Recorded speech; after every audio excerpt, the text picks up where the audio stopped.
Hello, good morning, good afternoon, good evening, everybody. It's wonderful to have you with us today or this evening. If you're joining us from Malaysia, it's an evening time here.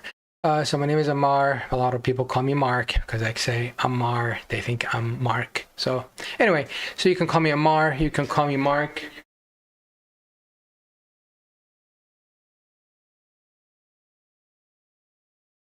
I'm getting some voices here. Just bear with me.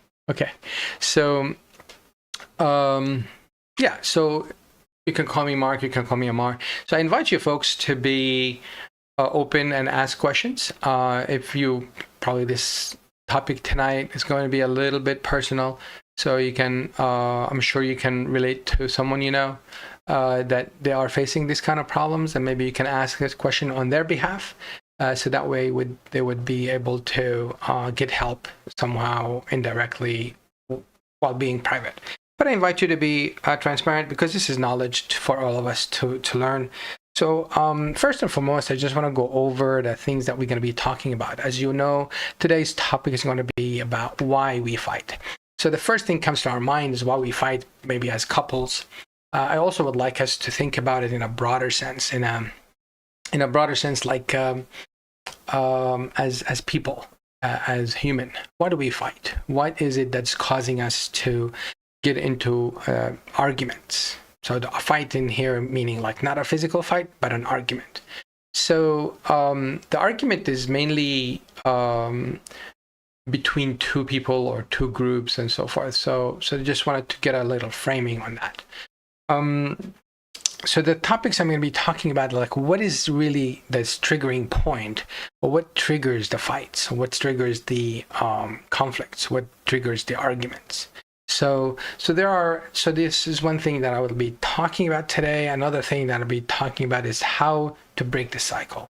So what triggers it, and also maybe I'll give some examples on people, what they fight about and the nature of fights, etc.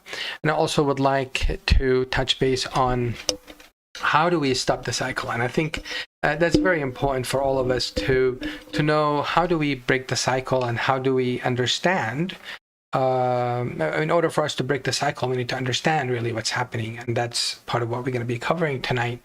And also at the end, I'll be sharing some practical ways on how to bring it to our lives so we can manage these arguments and these intense moments times.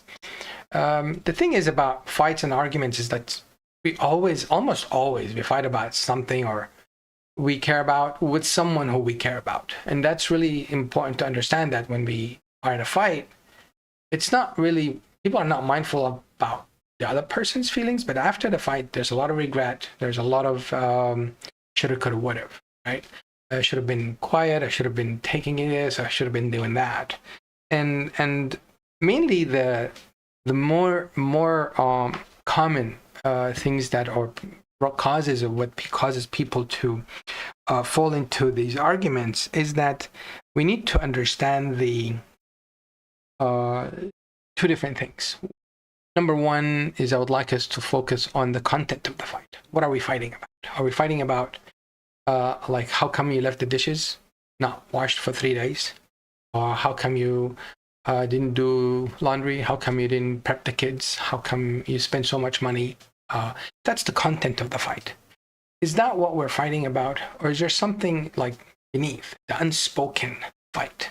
There's something that has been sitting in for a while that we haven't brought it up because we're hoping. Because sometimes we hope for things, and sometimes hope backfires.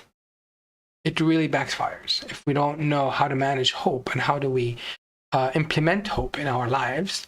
It can backfire, and if we have too much hope, then we're suppressing so much of unspoken maybe feelings, dissatisfactions, issues that we haven't even spoken about to our partner or the other person. And it just takes the smallest thing. It could be just the dishes were not stacked right. That can be a fight, and that fight can be quite intense because it's coming from this suppressed emotions that is inside us. So Generally speaking, when it comes down to couples, um, the common, based on research, couples tend to, or strongly tend to, consider separation within the first 3 years of having children. So that gives you an idea that even they've been married, and a lot of couples that I've worked with for 9 years, 9+ years, working with couples, it's been always common that I hear from the couples is like, we were not doing really good in the relationship, so we thought that having children is going to help the relationship. It didn't. It just didn't.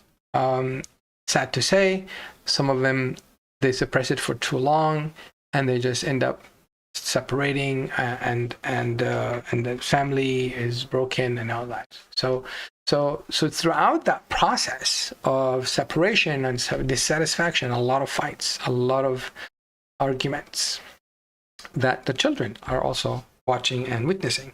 So we want to be understanding the difference between the content of the fight and the what's underneath. And that's something that we also want to be mindful of. That's what's underneath is most of the time, almost always, it's feelings of hurt, feelings of misunderstood, feelings of dismissal, feelings of ignorance, ignoring, uncared for, just the list goes on and on and on. Or feeling judged, or feeling criticized, or feeling disrespected. Oh my goodness, that's the most common one. Feeling disrespected in the relationship. And those are the unspoken ones, because people, I tell you why people don't talk about it most of the time, because giving them the benefit of the doubt, they don't know how to express it. The one talk I was giving the other day, actually a while back, is that I was saying that when it comes to anger, you need to express it. Somebody is like, so whoa, what do you mean express it? I cannot express my anger. It will be very ugly. It's like, no, you need to express it in words. So expressing anger in words is actually expressing how you feel that is causing the anger. But that's a process. We'll talk about that towards the end. And I really, I invite you all to write questions. Just send them over, or you write them down and you can send them later. And I'll be more than happy to address them. Even if after the podcast tonight, if you send any questions later on, I'll be more than happy to address it in the comments. So when there is so much emotions, the emotions is stored in the amygdala in our head, and the amygdala is like, you can think of it as the memory of emotions. And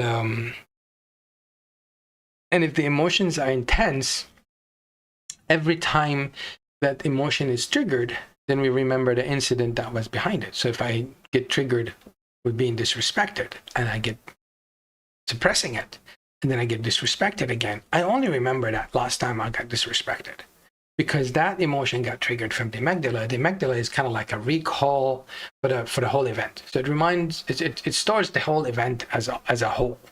So when that emotion is triggered, it brings that whole event back again. So that's why some people's like, sometimes they feel things, but they don't understand why. It could be from childhood, but that's a different story. But not every fight we have is because of our childhood. We just need to be careful about how we talk about that. And I just wanted to highlight that the amygdala is, if it's triggered, it triggers the whole brain. The whole brain shuts down.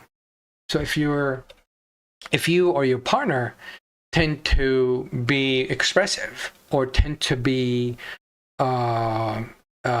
aggressive, that's the amygdala is in control. The emotions that is being triggered is really what's coming to you, and it's coming out of you, and it's coming to your partner.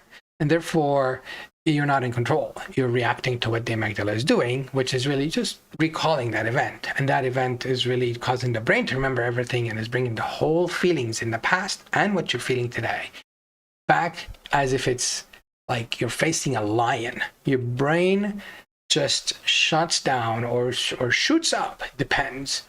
It depends on how you usually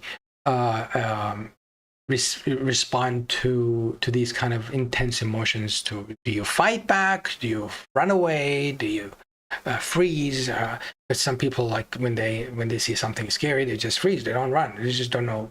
They're not in control of their body. So there are many other tactics of how do we respond to these kind of intense emotions, because the cortisol is triggered to the max.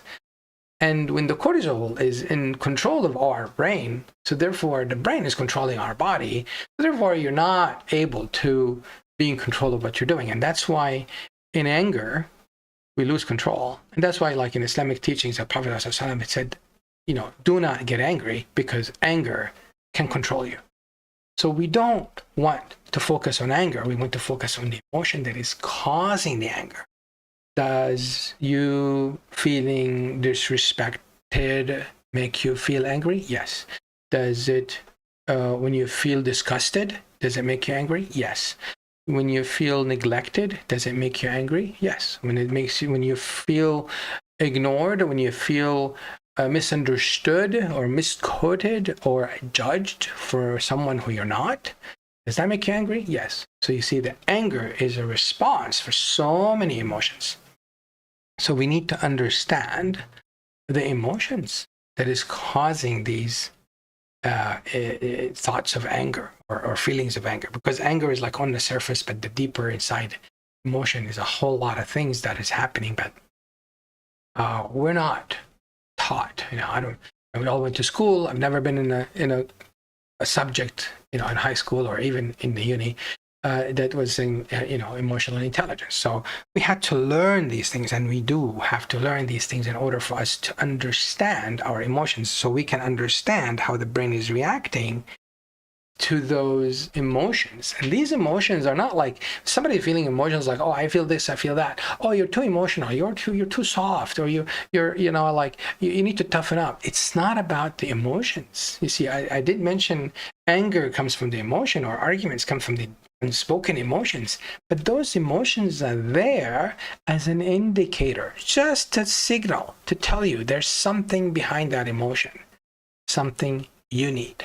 So when you see your partner emotional, you need to know that emotion that they're expressing, it's not because they're sensitive, quote unquote. It's not because they're too soft or they're not strong. These are all misconceptions, to be honest. God gave us these emotions for us to express our needs. I need attention. I need respect. I need to be heard. I need to be understood. So therefore, I feel misunderstood. I feel unheard. I feel disrespected. I feel unappreciated. That's another big feeling that a lot of people don't know how to express it. But once I mention it in a session or in a discussion, it's like, yeah, all throughout the marriage, like especially like the last 10 years, not a word of appreciation. Didn't feel it. Didn't feel a word of appreciation from the partner. So these are the things that really trigger the surface issues. That's why we get triggered on fighting over money. That's why we fight over spending. That's why we fight over broken promises. That's a very common thing. It's like, I'll take care of it. Don't worry about it. I'll take care of it. And the partner forgets about it, maybe because they're stressed, maybe they're burnout. Don't know. Could be a lot of things that is happening on the partner. But the other partner always focuses like, but you promised. You promised. And this happens a lot with a child and a parent. A child, you don't expect them to understand these things unless you teach them these things. And that's really the school they need. I'm not sure if I should give a spoiler here, but there is a talk is going to be about how do you lose your child. I'm going to be talking about 5 or 7 steps, guaranteed, that you as a parent, you need to do in order to ensure 100% to lose your child. I will be posting that for another live talk, but that's a different topic. But that's a little spoiler on that. Speaking of spoilers, are we also planning to do a workshop For couples, how to improve your marriage in 48 hours. I'll be posting information more about that, but just another spoiler. Since we're talking about spoilers, we might as well just mention a few things. So a lot of things that people fight about is about kids, and they're spending so much time with the kids, or the parenting style, or spending too much time with the in-laws. They're not spending time together. There's no quality time together. Spending so much time on screens. Oh my goodness, this is like, the most common thing in the recent years that is becoming more common, and it's increasing like a very exponential rate. And so are there so many other things that I really cannot. I mean, I cannot really cover them all, but that's like from the top of my head. That's what I can come up with right now. So with that said, we just want to understand the pattern. So the pattern between when there is a fight, there is a pattern, there is steps that happen. Mainly comes down to when there is when there's a need, the person pursues the other person. So they want to get their attention. They want to, and the more they do that, the more they complain about their need. And actually, they don't talk about their need. They talk about, how come you always don't do the dishes? How come I always have to clean after you? How come I always have to pick up the kids? How come I always have to? How come you never did this or did that? And they just never talk about their needs. They just keep talking, or quote unquote, is a common word, is like keep nagging about the other person's behavior.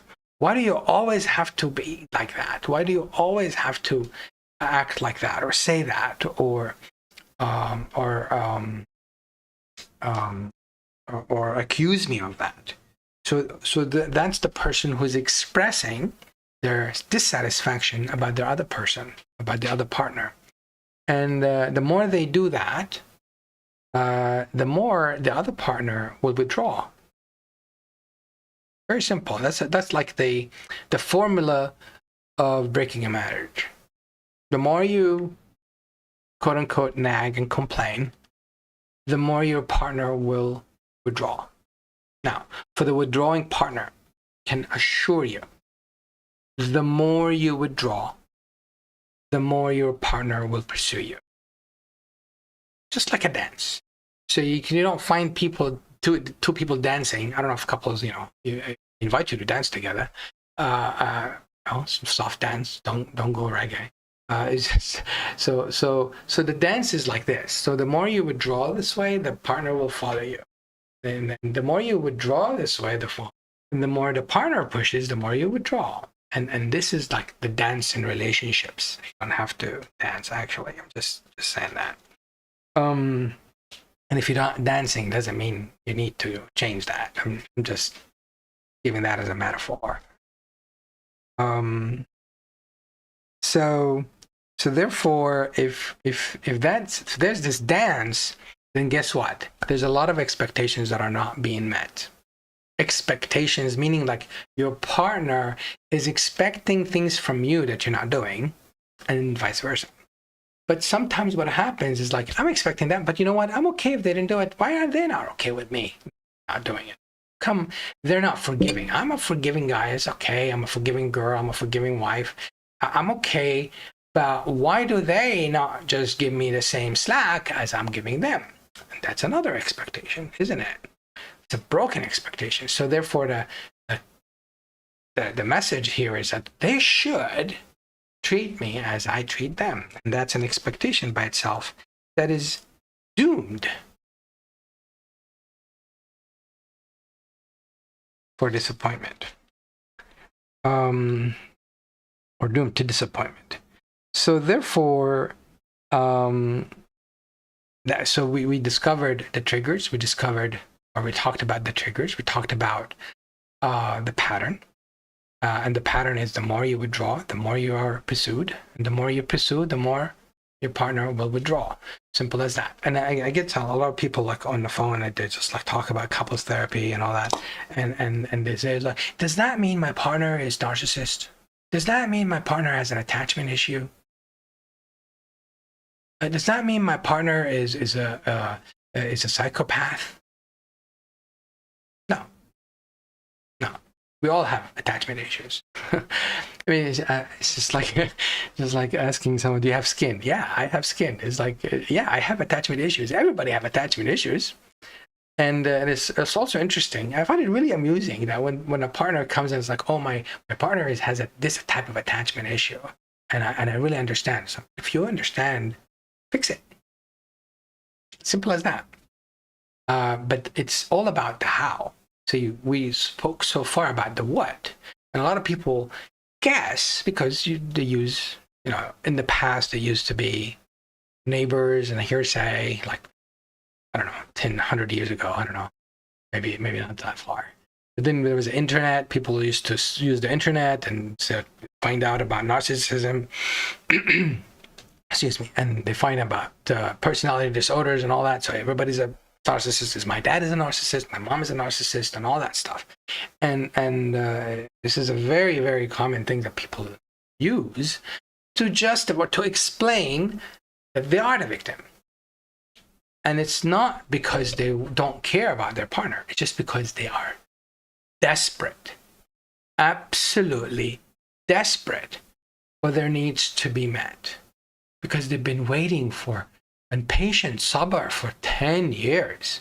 And they just say, enough. I just need something for me just to keep me alive. So they start thinking, maybe my partner is a narcissist or is a histrionic or any of these kind of weird things, or have attachment issues or whatever. It all doesn't matter. It really doesn't matter. Even if you or your partner is a narcissist, you can still go to couple therapy and benefit. It's not because you or your partner is a narcissist that means you break the family. This is crazy. It's ridiculous. So please, don't take the things from internet or now, because we had, hearsay, and then, and then we had the internet, and now we have Mr. AI. We used to have Sheikh Google and Mr. Google, and now we have AI. So a lot of people, they kind of have like a diagnosis of their partners. Like, here, this is what my AI said about my partners. Don't believe any of it. Don't believe any of it. Absolutely nothing. So, then the question is like, how can we have a marriage or a relationship without conflicts? Well, we can't. We have to have conflicts. Conflicts is part of our life. So it's not about zero conflict. It's not about no fights. That's also not healthy. I can assure you, if you are a couple that you haven't had a fight or you haven't had an argument, it's not healthy. You need to really hear me out on this one. Trust me. It's not healthy not to have a fight or an argument. The healthy part is you acknowledge an argument, you go through it and come out of it still loving each other and cured, healed, right? Growing, from that argument. So the idea is really to use these arguments in a way that would help you and your partner to grow closer together. And that happens during dating, actually, during engagement. This has to happen. So I guess the topic that I talked about is how do you lose your child? Just follow the 7 steps. How to lose their child in 7 steps. I think that's mainly for newlyweds or those who are engaged and getting married, getting ready to get married. It's maybe for them, it's more important for them to understand those steps, and therefore those who have been married and your child isn't, an adolescent or a teenager, it's maybe a little bit late. They're probably already caught up on so many negative and toxic behaviors and patterns.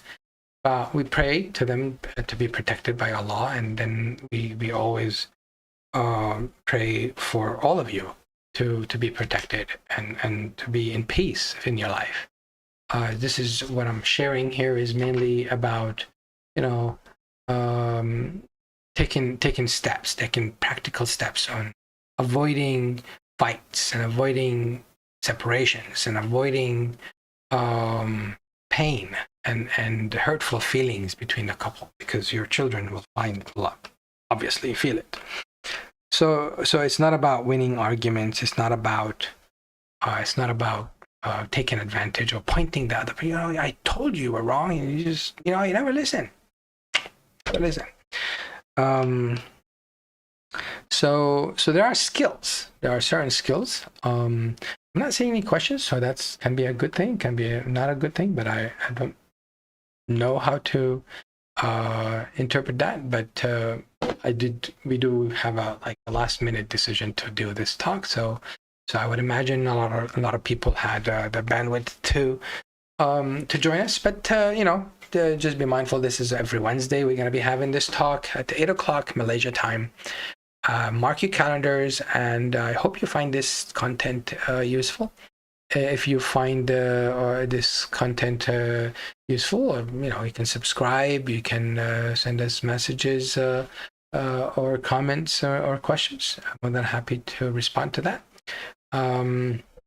Also, if you have any topics that you want to suggest to that would close to something that you experience, or some people that that they experience, more than happy to also offer some knowledge on that.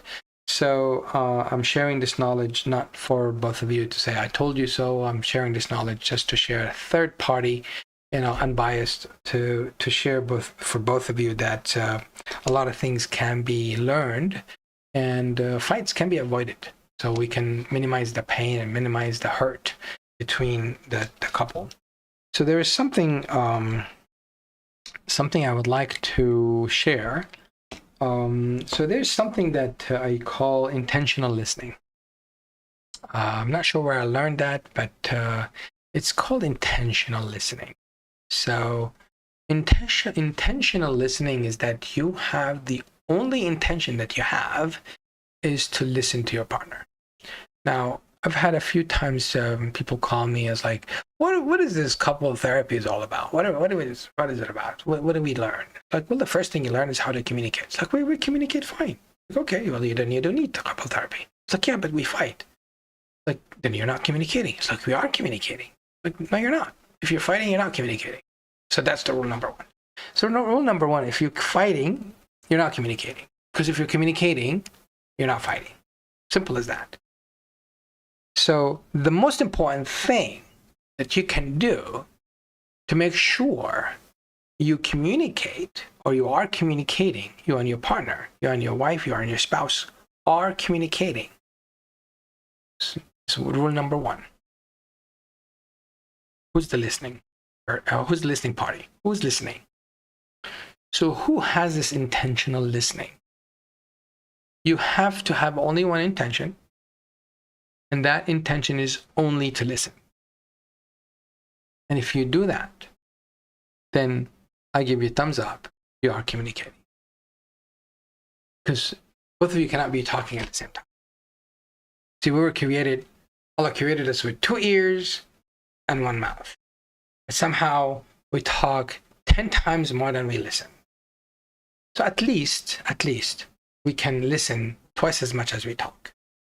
So I invite you all to listen, and not only listen, but also have this intentional listening. You only have one intention, and that one intention is only to listen to your partner. And after your partner is done talking, then you summarize what they're saying, and you take that understand it from your partner or on your own. Then the next day, a couple of days later, then you can talk and your partner can listen. Maybe the same day, later on the same day. But that has to happen. Only one person talking, the other person is listening. Because I can almost assure you that when you're listening, you're actually thinking about what to say. You're actually thinking about how to defend yourself. You're actually thinking about how to make your partner feel the pain that you are feeling. That's called resentment. I can almost assure you, it's always like that. That's just not healthy. You don't deserve that. Your partner doesn't deserve that. For sure, your children definitely don't deserve that. So I just want to tell you folks, there's a lot. There are ways to do this a lot easier and a lot safer and a lot more comforting for you and your family. And if you do that,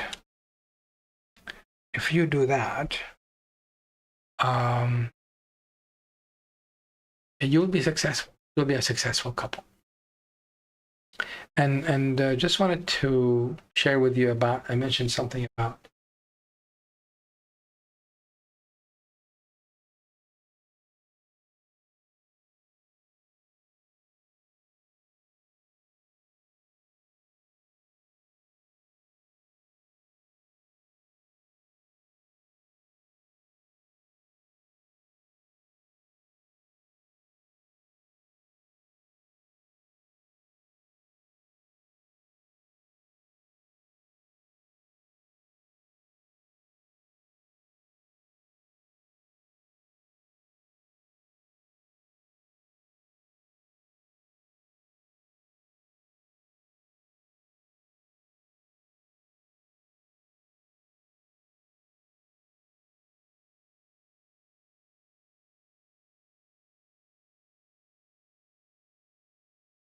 okay, so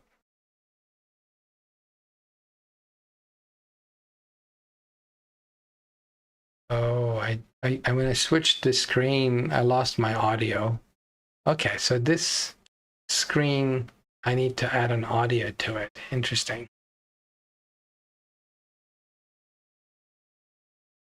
Okay, so I'm going to repeat what I said. So hopefully you guys can hear me now. So, okay, so I'm going to repeat what I said. So this is about the couples workshop. This is our workshop and events. You can check out our page, relationary.com. And this is a how to improve your marriage in 48 hours. And actually, if you register today, I will make sure that you get 50 ringgit back. We will refund you 50 ringgit by tomorrow. So if you register today, we will refund you 50 ringgit. And also keep an eye on our social media. We're going to be doing some flash sales here and there. So check out our Instagram, check out our maybe the next talk on YouTube, and maybe I'll do another thing here, but I really don't know what the plan is, what the team has planned for us.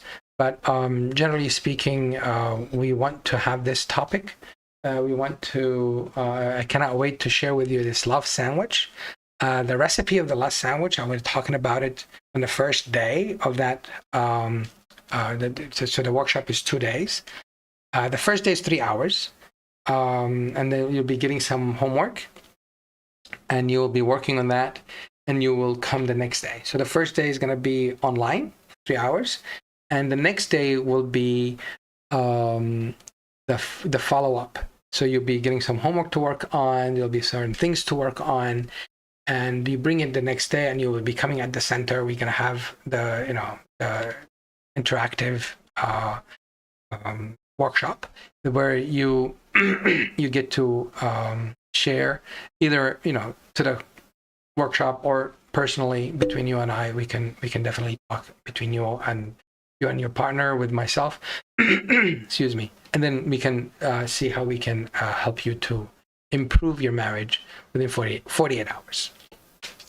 So I can't really wait to tell you more about this, but I'll give you one recipe today. Actually, I gave you already one recipe, is to be the listener, to have the intentional listening. And that's the first recipe for this wonderful love sandwich. The second recipe I can give you also today is to have, excuse me, is to understand your emotion, is to know what's happening inside you. What is it that you really need? So when I said that you're getting upset, you have the emotion. What's the emotion?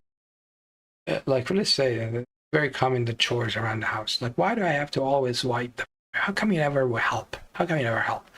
So that's the emotion. Is like, I'm not cared for. I'm taken for granted. Right? That's the emotion. So what do you need? And that's really your second ingredient.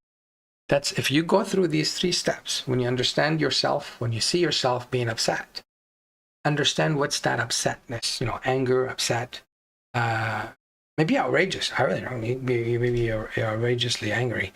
So understand what's the emotion behind it. I'm taken for granted. I'm never appreciated. I never said thank you. Never said, so I don't feel appreciated. I'm unappreciated. Feel unappreciated. I feel taken for granted. So that's your emotion. So what is it that you need? What does that emotion need? It needs attention. It needs acknowledgement. It needs love. It needs care. It needs attention. It needs time, quality time. I mean, if you're swiping the floor, at least spend time together, sitting on the floor. I mean, I might as well. But, you guys can come up with these things. But this is the second ingredient. So the workshop is going to be on May 23rd, Saturday and Sunday, May 23rd and May 24th. And it's going to be at the center, which is in Subang Jaya, USJ9. Again, the first day is going to be online. The second day is going to be in person. And there's a little bio about myself. You can register and make the payment. We will refund you. If you do it today, we'll give you 50 ringgit guaranteed. All right, so let's go back to the topic. I give you guys 2 recipes. If you have any questions, I'm more than happy to answer it. Okay, so there's some question here. Okay, about the audio. I think it's coming back now. Okay. All right.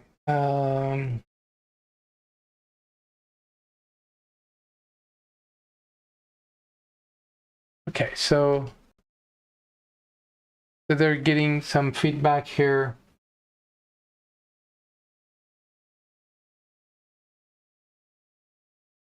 What my partner is saying is not true. How can I be a listener if it's not true? Oh, yeah. Well, here's the thing. If your partner is thinking is not true, and that's really the tricky part. That's a very good question. If you're thinking that your partner is telling lies, or not telling lies, but they're not telling it as you saw it, but have a different perspective, right? From your side, you're thinking my partner is saying it's not true. So how can you be a listener? Aha, that's the tricky part. You need to listen, even if you think it's not true. Because in every fight, that's a very good question. You made me think about how to explain that. Every fight, there are 2 truths, 2 perspectives that are fighting. So that's very common. When one partner sees the other partner's perspective, it's not true. That's not what happened. That's not what then they're defending each other. They're actually defending it. Sorry, take it back. They're defending themselves. Then they are not intentionally listening, right? So if they are intentionally not listening, they're intentionally defending themselves, then they are intentionally not listening. So there's a lot more to talk about that. And I'd love to hear more questions from you guys. I do need to wrap it up. I was supposed to go longer, and I blocked it for an hour. But I guess because we sent this, and I totally understand. We sent this link last minute. And but here's the thing. I hope that everybody take a note that this is going to be taking place every Wednesday at 8 o'clock Malaysia time. And I look forward to having another talk. I look forward to seeing your comments and questions on YouTube. And you can always send us a message on our WhatsApp. And check us out on our social media and our the website. You reach out to us. More than happy to answer your questions about this talk or about anything else. More than happy to, because we offer our clients or everybody 15-minute free consultation. You can ask us any questions. More than happy to address it. I wish you all peace and love and healing between, for yourself and for your partner, and most importantly for the relationship between you two, as well as your relationship with your children and parents. I wish you all the best, and until we talk again or have this talk again, stay